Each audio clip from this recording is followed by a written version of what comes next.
Selections from the complete works of Swami Vivekananda. Part 26. The Vedanta. Delivered at Lahore on the 12th November 1897. Section 1. Two worlds there are in which we live, one the external, the other internal.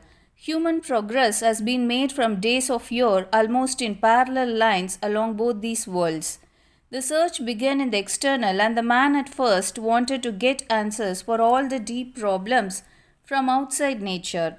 Man wanted to satisfy his thirst for the beautiful and the sublime from all that surrounded him. He wanted to express himself and all that was within him in the language of the concrete, and grand indeed were the answers he got.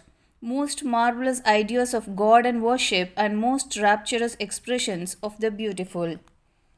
Sublime ideas came from the external world indeed, but the other, opening out for humanity later, laid out before him a universe yet sublimer, yet more beautiful, and infinitely more expansive. In the Karma Kanda portion of the Vedas, we find the most wonderful ideas of religion inculcated. We find the most wonderful ideas about an overruling creator, preserver, and destroyer of the universe presented before us, in language sometimes the most soul-stirring. Most of you perhaps remember that most wonderful shloka in the Rig Veda Samhita, where you got the description of chaos, perhaps the sublimest that has ever been attempted yet. In spite of all this, we find it is only a painting of the sublime outside. We find that it is gross, that something of matter yet clings to it. Yet we find that it is only the expression of the infinite in the language of matter, in the language of finite. It is the infinite of the muscles and not of the mind. It is the infinite of space and not of thought. Therefore, in the second portion or Jnana Kanda, we find there is altogether a different procedure. The first was a search in external nature for the truths of the universe.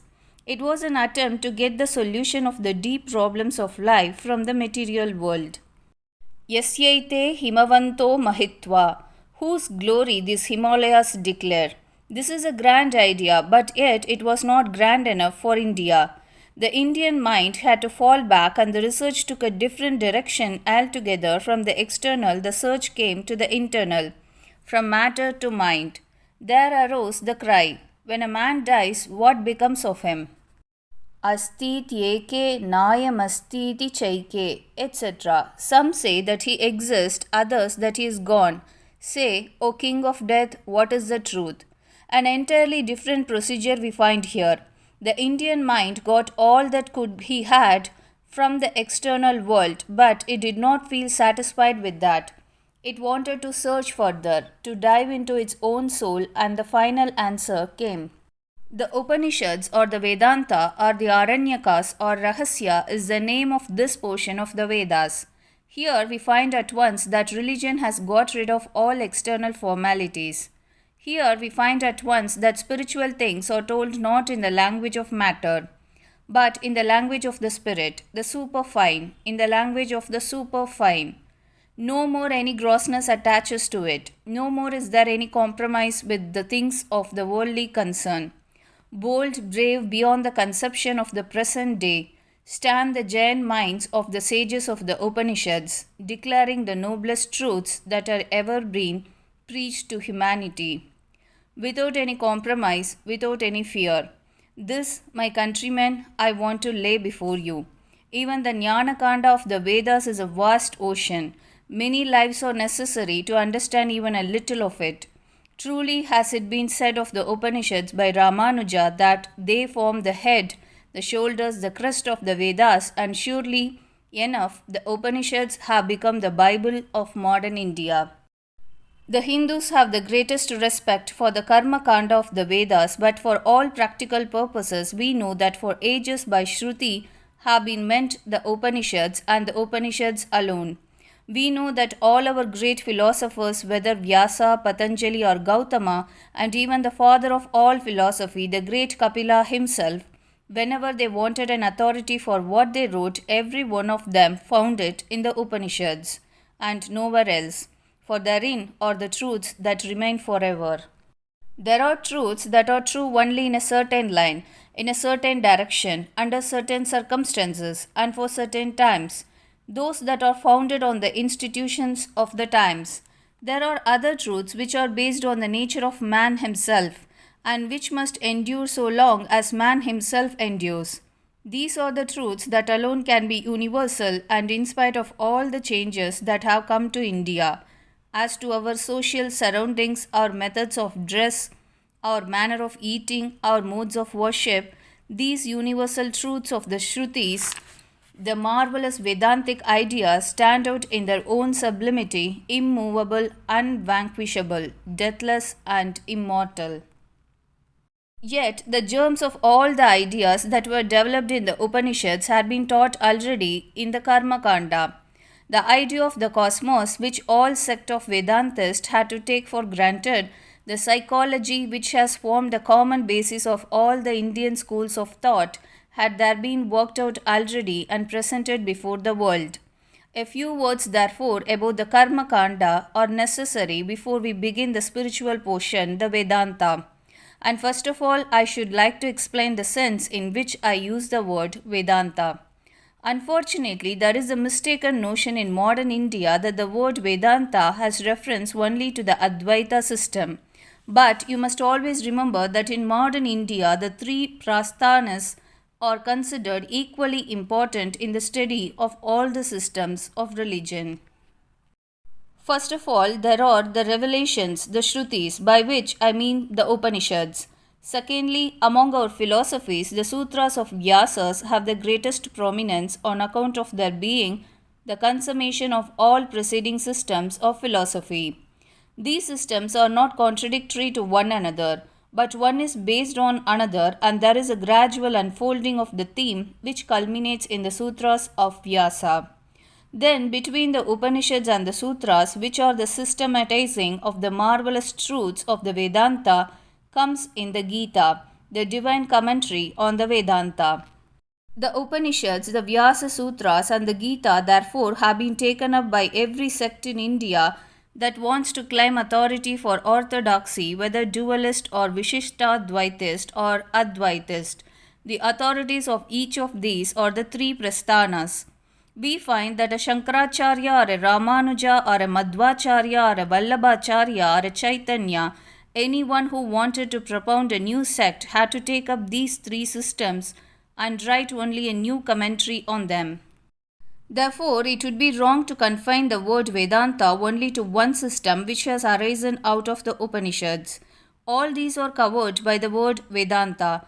The Vishishtadvaitist has as much right to be called a Vedantist as the Advaitist. In fact, I will go a little further and say that what we really mean by the word Hindu is really the same as Vedantist. I want you to note that these three systems have been current in India almost from time immemorial, for you must not believe that Shankara was the inventor of the Advaita system. It existed ages before Shankara was born. He was one of its last representatives. So, with the Vishishtadvaita system, it had existed ages before Ramanuja appeared, as we already know from the commentaries he has written. So, with the dualistic system that have existed side by side with the others. And with my little knowledge, I have come to the conclusion that they do not contradict each other.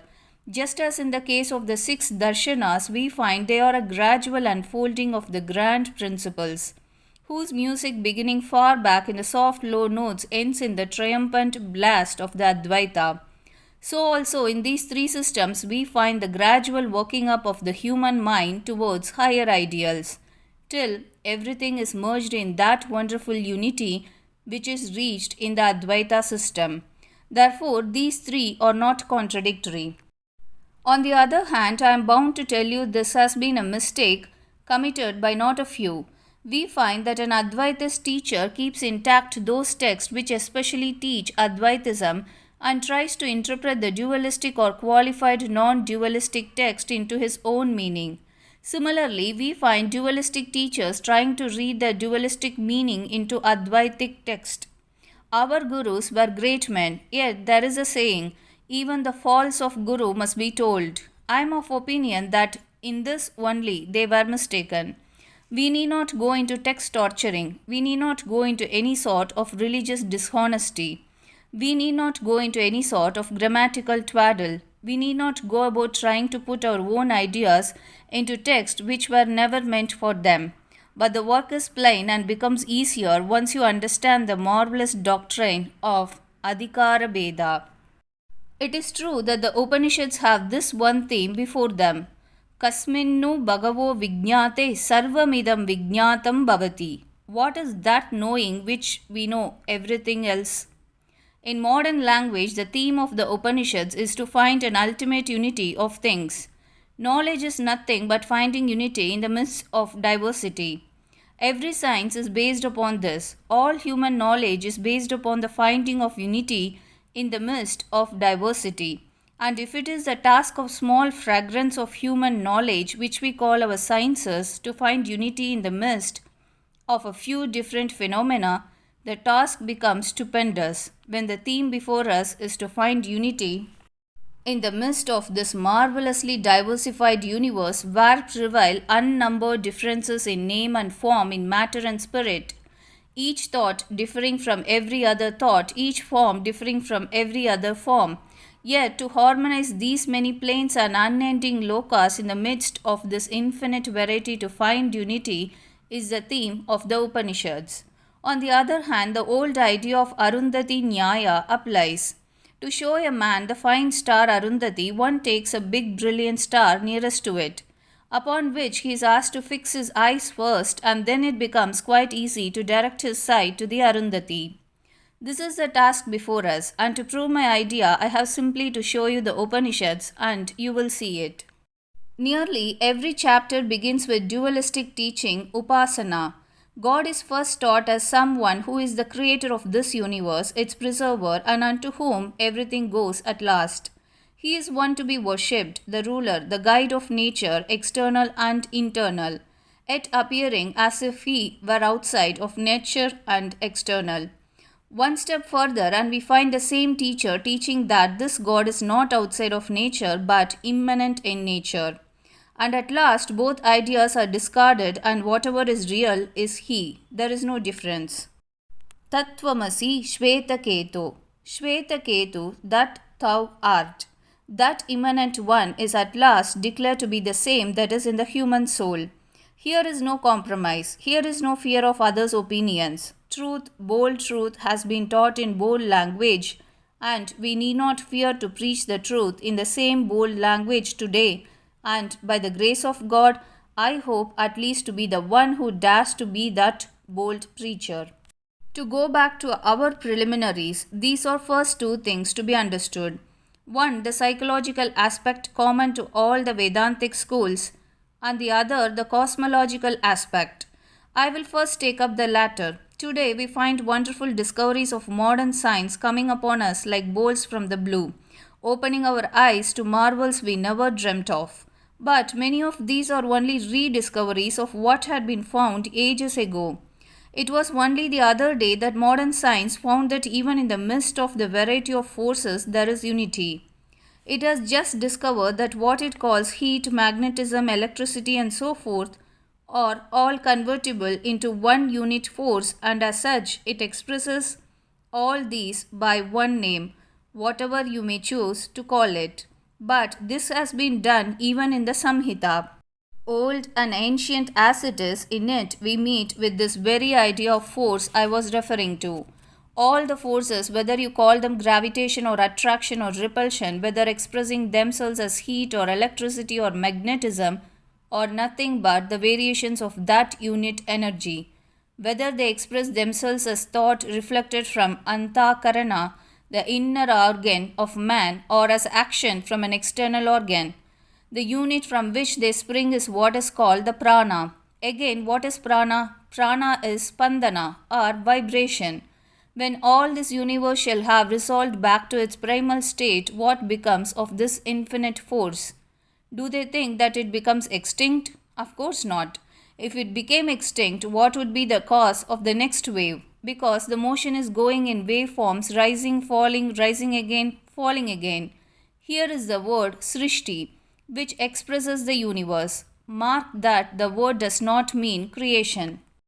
I am helpless in talking English. I have to translate the Sanskrit words as best as I can. It is srishti, projection. At the end of a cycle, everything becomes finer and finer and is resolved back into the primal state from which it sprang, and there it remains for a time quiescent, ready to spring forth again. That is srishti, projection. And what becomes of all these forces? The pranas.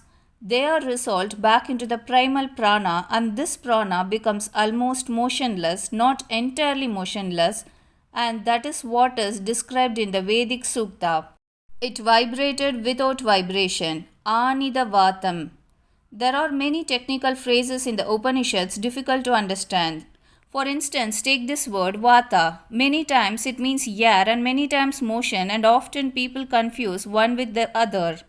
We must guard against that. And what becomes of what you call matter? The forces permeate all matter, which all dissolve into akasha, from which they again come out. This akasha is the primal matter. Whether you translate it as ether or anything else, the idea is that this akasha is the primal form of matter. This akasha vibrates under the action of prana, and when the next srishti is coming up, as the vibration becomes quicker, the akasha is lashed into all these waveforms which we call suns and moons and systems. We read again, Yadidam kincha jagat sarvam prana yejati nishritam. Everything in this universe has been projected, prana vibrating. You must mark the word ejati because it comes from eja, to vibrate. Nishritam, projected. Yadidam kincha, whatever in this universe. This is a part of the cosmological side. There are many details working into it. For instance, how the process takes place and how there is first ether, and how from the ether come other things. How that ether begins to vibrate, and from that vayu comes. But the one idea is here that it is from the finer that the grosser has come. Gross matter is the last to emerge and the most external, and this gross matter had the finer matter before it. Yet we see that the whole thing has been resolved into two, but there is not yet a final unity. There is a unity into force, prana. There is a unity of matter called akasha. Is there any unity to be found among them again? Can they be melted into one? Our modern science is mute here. It has not yet found its way out, and if it is doing so, just as it has been slowly finding the same old prana and the same ancient akasha, it will have to move along the same lines.